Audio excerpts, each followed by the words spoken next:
Herkese merhabalar. Amerika-Meksika sınırındayız ve bugün sizlere Amerika'ya nasıl kaçak girilir onu göstereceğiz.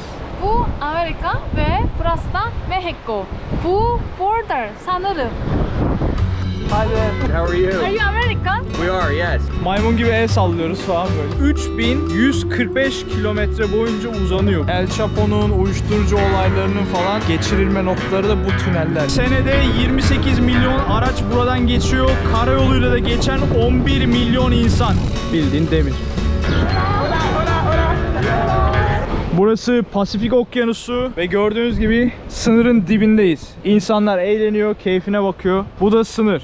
Şöyle içeride Amerikalılar var, bak gösteriyorsun kamerayla. Orada Amerikan polis var. İnsanlara sınırı gösteriyor. Ve sınırda böyle örülmüş ve binlerce kilometre uzanıyor Meksika ve Amerika hattı boyunca. Ve Amerika sınırının dibinden Heyon'la birlikte yürüyoruz. Yanımızda Amerikalı polisler var. Şuradan geçilir mi ya? Maybe is it okay to walk in here? Şu sınırı tuta geçeyim. Bu arada elektrik falan yok sınırda. Bayağı boyamışlar. Bir sıkıntı yok. Sahile doğru yürüyoruz şu an. Hey, they also come here. Oh, say hi. Say hi. Hi there. Hi, how are you? Good, and you? Good, how are you? Are you American? We are, yes. Oh, Where are you yes, from? Korea, Turko. Korea and where? Turkey. Wow. Are you tourist?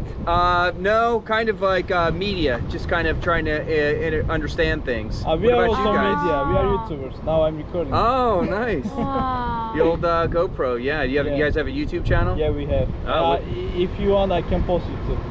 Yeah. Well, what's the name of it? You take Pantaro. Channel. How do I find your channel? You take Pantaro. If you give to people, I can subscribe Is you. it possible?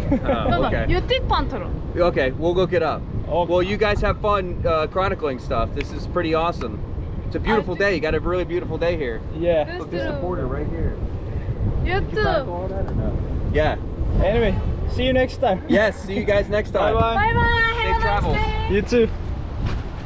Böyle gördünüz mü? Close ya. Buraya.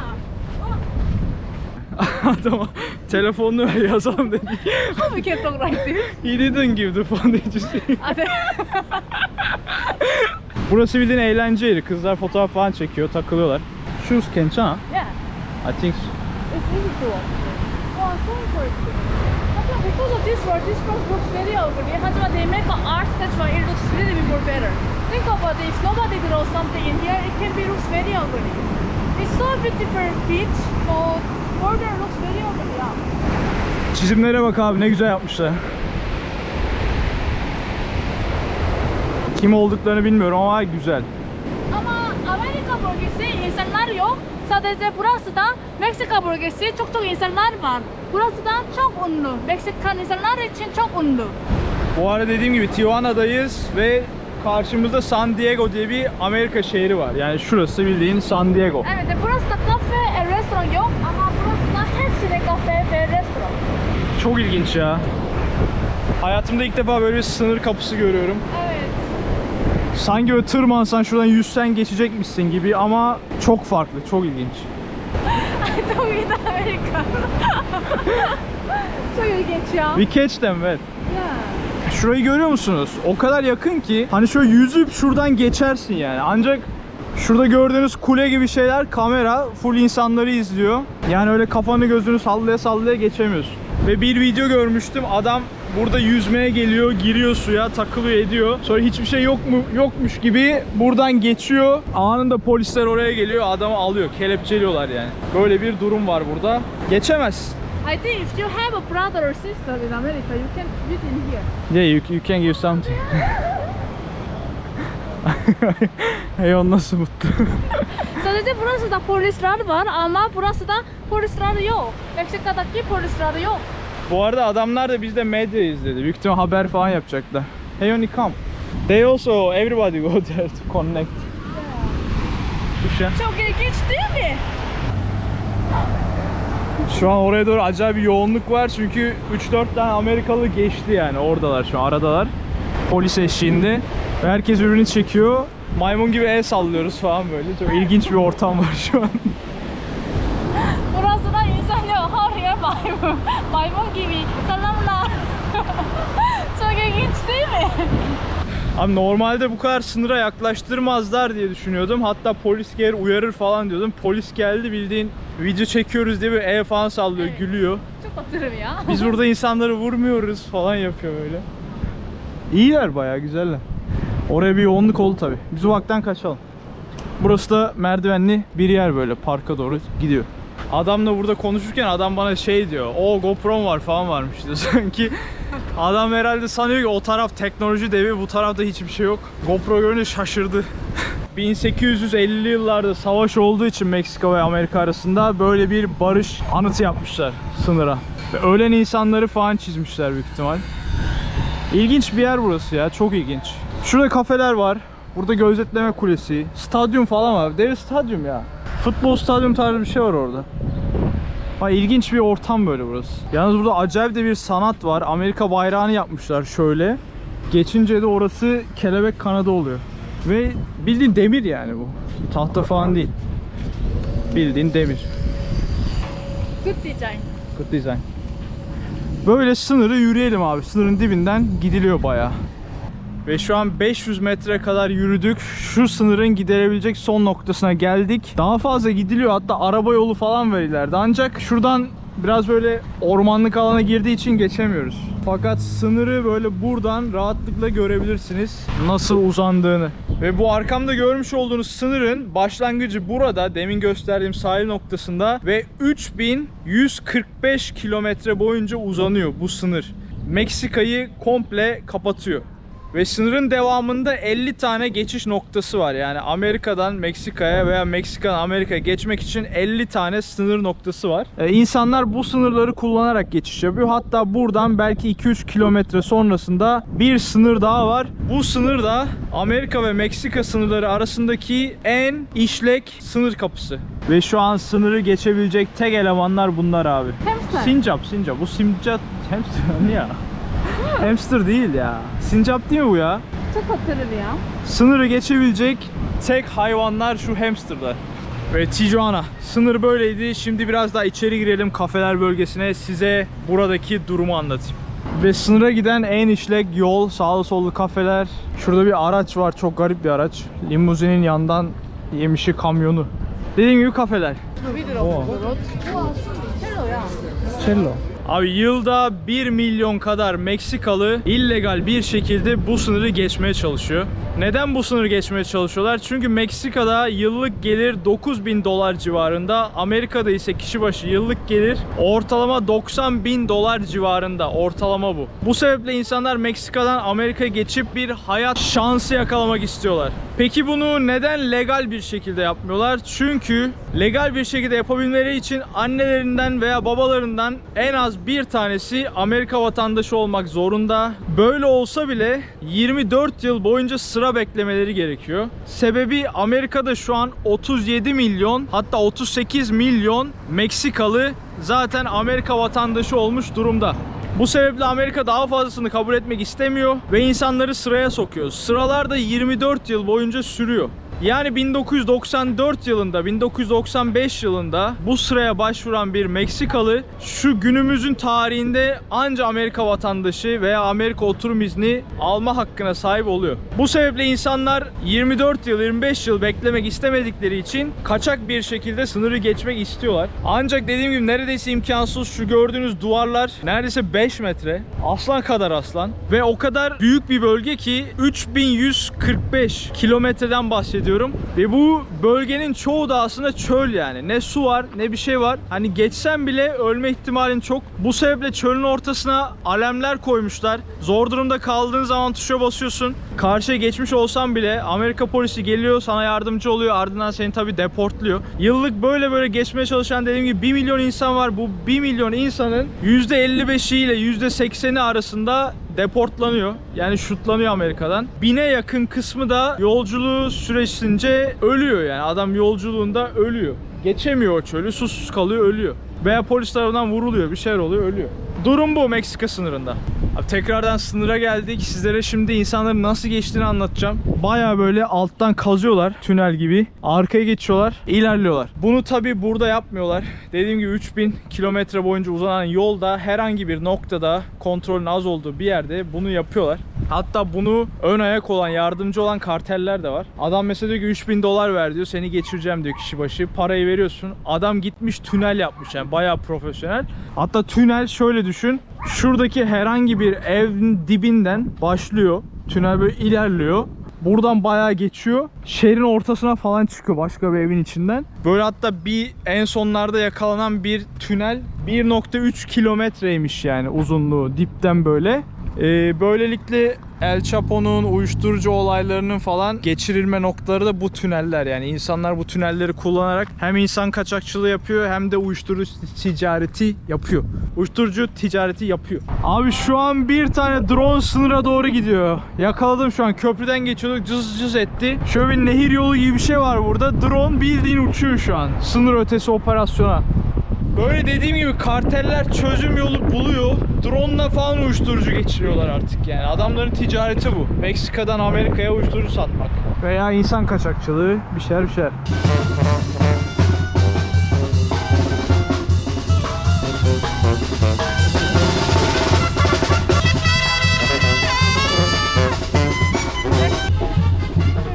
Go.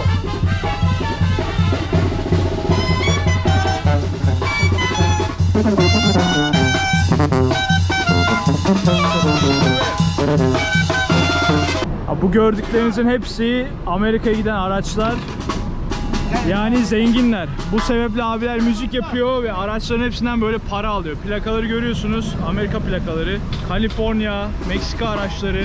Amerika vizesi olan, Amerika'da yaşayan bütün abiler buradan geçiyor. Çünkü sınır kapısının dibindeyiz.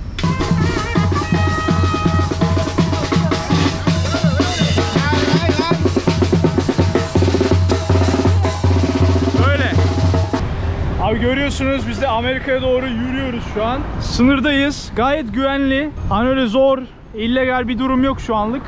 Abilerimiz satış yapıyor. Let's walk in here. Ve buradaki araç trafiği yıllık 28 milyon araç geçiyormuş buradan yıllık. Evet, korona zamanında da çok arabalar var. Çok arabalar bekliyorum. Amerika için çok uzun zaman bekliyorum. Aynen, Amerika'ya gitmek için insanlar burada 6 saat, 10 saat falan bekliyorlarmış. Sadece araçlar değil, yürümek için de aynı şekilde. Yani buraya araba gelmek akıl işi değil. Arabayla gelmek. Şu an burası bildiğin Amerika'ya geçiş için kullanılan yol. Karayolu. Yürüyerek geçilebiliyor. Ancak tabii ki vize gerekiyor. Heyon için vize çok kolay. Evet, çok kolay. Online bir şekilde 3 saat. bir İçinde 3 saat. form dolduruyor. Formu mail olarak atıyor. 3 saat sonra geri dönüş. Ondan sonra Heyon'ları basıp geçiyor. Evet, ve çok ucuz. $15. $15 sadece. Bizde ise kişi başı $160 falan ve red yeme riskim var yani. Hatta şu an başvuru bile kabul etmiyorlar. O sebeple Amerika geçemiyoruz. Çünkü bizler için başvurular henüz açılmadı. Burası da para yürüyoruz. Yürüyoruz. Vizesi olanlar için burası. Yani Amerika vatandaşları. Vizesi olanlar. Can we just walk next to them? Let's walk like this. Bunların çoğu Amerikalı veya Amerika vizesi olanlar. Meksikalılar veya Amerikalılar.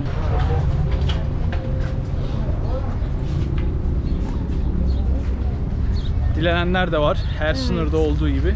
Normalde çok Meksikalı insanlar Amerika'daki çalışıyor. Her gün Amerika gitmek ve gelmek aynı. Aynen, her gün gidip geliyorlar. Evet. Ama korona yüzünden bu çok uzun zaman kapalı. Yani şu an sırayı atlıyoruz bildiğin. Nereye gidiyoruz ben de bilmiyorum. Pasaport bile yok üstümüzde yani. Bak görüyorsunuz Amerikalı abileri, ablaları.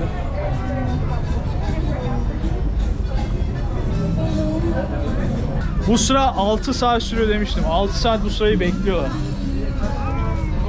Never finish? Yeah. They really will. And so many people. That's true. Dilenci de çok var.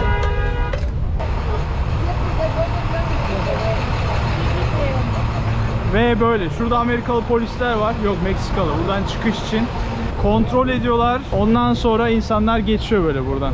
Araç trafiği dediğim gibi burası. Ve burası Amerika-Meksika arasındaki en işlek sınır. Böyle bir sürü araç yolu var. 28 milyon araç geçiyor aylık buradan. Burası da her ama çok meşgul. Meşgul. Çok meşgul. Neyse böyle insanlar bekliyor. Bunların Amerika vizesi var. Veya Meksikalılar yine Amerika vizesi var. Yani geçişmek için bekliyorlar. Geçecekler yani. Bugünden de uçağı için Amerika için PCR testi gerek var ama yürümek için PCR test gerek yok. Çok kolay. Aynen, vize kolay demiştim. PCR da istemiyor, PCR testi. Sadece vize istiyor normal geçiş için. Hatta Amerika'da bedavaya ücretsiz bir şekilde Covid aşısı da vuruyorlar. Heyon mesela gidip Covid aşısı vurdurabilir ancak 2-3 hafta bir daha bekleyip bir daha vurdurması gerekiyormuş. Onu bekleyecek. O yüzden beklememek için yapmıyor.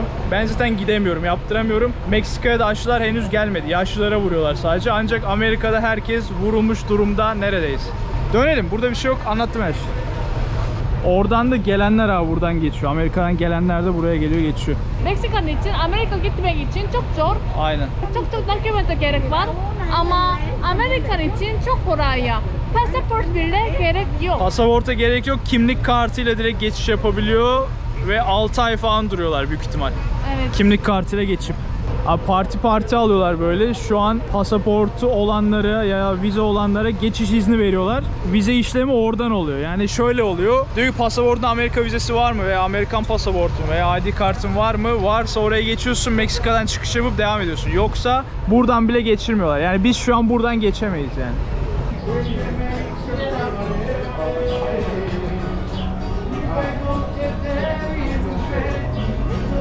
Bu gördüğünüz komple San Diego'ya giden araçlar. What's happening? What's happening?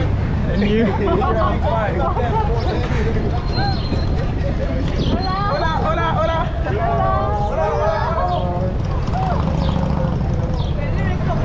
Böyle Amerikalılar komple oradan geçip geliyorlar. Neyse, dediğim gibi San Diego şehrinden geçiliyor Meksika'ya doğru. Onlar niye geliyor bilmiyorum tabii. Yeni bir hayat belki de Meksika'da.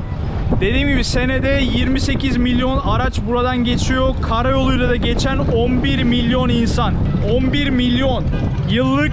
Ya bu da aylık neredeyse 3 milyon insan geçiyor demek. Dediğim gibi buradan San Diego'ya geçiyor insanlar. Oradan gelenler de San Diego'dan Tijuana'ya geliyorlar. Yani sınır kapısı burası ve Amerika'nın ve Amerika ve Meksika arasındaki en işlek kapı.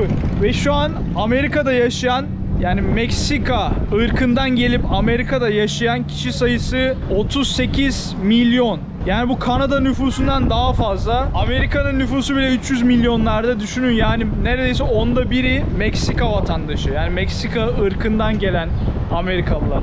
Dediğim gibi burası San Diego'ya geçiyor. San Diego'dan sonra da Los Angeles geliyor. Yani Los Angeles bildiğiniz Amerika'nın en büyük şehirlerinden biri ve bu bölge Kaliforniya bölgesi olarak geçiyor. Hatta buraya da Meksikalılar Kaliforniya Baya diyorlar. Anlamı belki Orta Kaliforniya falan demek. Çünkü aşağıya doğru gidince Güney Kaliforniya da geliyor. Kaliforniya del Sur diyorlar oraya da. O tarafta Kuzey Kaliforniya diye geçiyor. Zaten Amerika tarafı. Peki niye İspanyaca bu şehir isimleri, mesela Los Angeles, San Diego hep İspanyolca? Çünkü zamanında Amerika-Meksiko Savaşı'nın öncesinde bu topraklar Meksika'ya aitti. Yani buradan Los Angeles'a, hatta baya sonrasına kadar Meksika topraklarıydı. 1850'li yıllarda savaş oluyor ve sınırlar bu duvarlarla birlikte çiziliyor. Ve bu sınırın ismi de San Ysidro olarak geçiyor. Yani Meksika tarafı, Amerika tarafı da bilmiyorum. O da San Ysidro'dur belki. Dediğim gibi en büyük sınır kapısı, 50 taneden bir tanesi burası. San Ysidro. Ve sizlere dediğim 37 milyon Meksikalı aslında İspanya'dan gelen insanlar, yani İspanyol yüzüne sahip, Avrupalı yüzüne sahip. Bu sebeple rahat Amerika'da yaşayabiliyorlar. Ancak buradaki yerliler, eski Meksikalılar, şu an gördüğünüz gibi demin geçtik. Dilencilerin çoğu, satıcıların çoğu buranın eski yerlileri. Suratlar daha esmer ve gerçekten Meksika'nın yerlisi. Onlar hala ayrımcılıkla uğraşıyor ve fakir hayatlarına burada devam ediyorlar. Kapitalizmin sayesinde, yani kapitalizmden dolayı.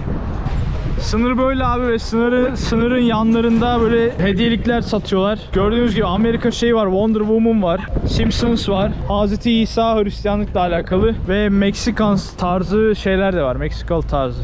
Mariachi abi var, şurada Kızılderili var. Her türlü şeyi satıyorlar yani yol kenarında. Bu bölgede Amerika doları da geçiyor ancak DLLS, yani Dolares yazmışlar.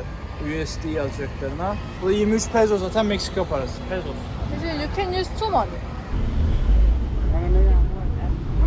Valla. Adam how much diyor, ağzıma girecekti az. Böyle abilerimiz bir şeyler satıyorlar. Durum böyle burada, sınırda. Bu videoyu da burada kapatıyoruz. Sizlere bugün Amerika'ya nasıl geçilir onu gösterdim. Bu legal yoluydu.